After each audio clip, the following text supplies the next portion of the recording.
So today we're here with Marcus Doe, who is the author of Catching Ricebirds, A Story of Letting Vengeance Go. This is Marcus's memoir that tells the story of his life up to 2010, kind of in four parts. The first is your childhood in Liberia in the 1980s. The second is what the country suffered and what you suffered during the Liberian Civil War. The third is really life as a refugee after you'd fled your homeland in Ghana in the United States. And then the fourth that really closes out the book is really coming to grips with what God calls us to do in terms of loving the people around us, and especially thinking about what it means to love an enemy and to live out the forgiveness that we receive from Christ. That kind of finishes the book and really gives an elegant answer to the questions that your painful experience raises.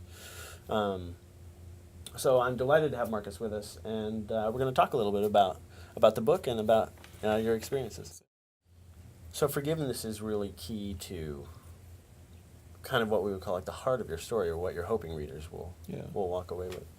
Are there some scriptures that have really formed your view of forgiveness, or that like provide a foundation for some of your thinking? Yeah, this is interesting because most Christians would know the Lord's Prayer. Yeah.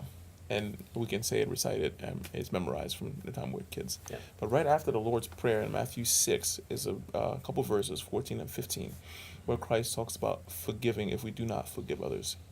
God can forgive us. Yeah. I was reading that. I remember I glossed over it for years, reading it. But probably my mid to late 20s, one night I was sitting and I read that verse, and I thought back. I thought, man, I'm holding on to this unforgiveness of this guy who killed my father. Yeah. And I need to let that go. And it was at that point that I realized, man, this is something that I've been wrestling with, and something that I need to do, and it's here. So I made a decision that night to start at least practicing telling the man that killed my father that I forgave him. It's the hardest thing, one of the hardest things I've ever done.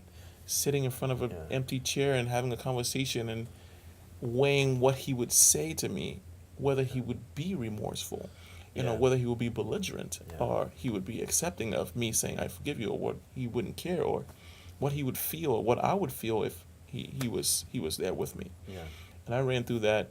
I had that conversation over a period of months with an empty chair, and that really helped me. And I think the command of that scripture has stuck with me, and it's become a rallying cry to offer people.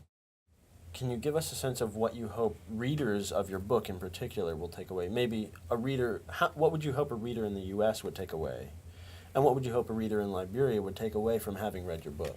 Well, let's begin with, I think, the readers, and not that it's socially, but what readers will see in America. Okay. I think because our society in America, we do a wonderful job of reaching out to countries and going on mission trips and doing those things. But I think reading this book kind of opens the eyes to Americans about what civil conflict is like, what it does to the hearts and the minds of children and people who aren't necessarily combatants, even what it does to combatants, and how do we come from the point where we're trying to reconstruct the country. Also, the point that I think is really important for Liberians, for Americans to realize, is the idea of caring for your neighbor if your neighbor is a refugee. Yeah. I think in the current crisis that we look at, I think there's a sense of fear, and I understand that, but it's also a sense of loving your neighbor. I think the grace of God is predicated on loving our neighbor. Yes. Even if our neighbor is not, like I said, neighborly.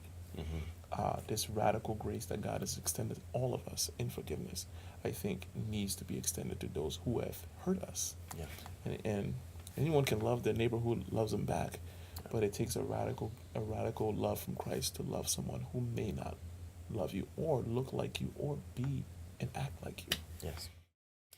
Marcus, thanks so much for taking the time to talk with us today. Thank you, Carl. Thank you to Hendrickson Publishers for taking a chance and putting in the effort to help me write this and publish it. I am certainly grateful, and it's a culmination of all the work that I've done in the past few years.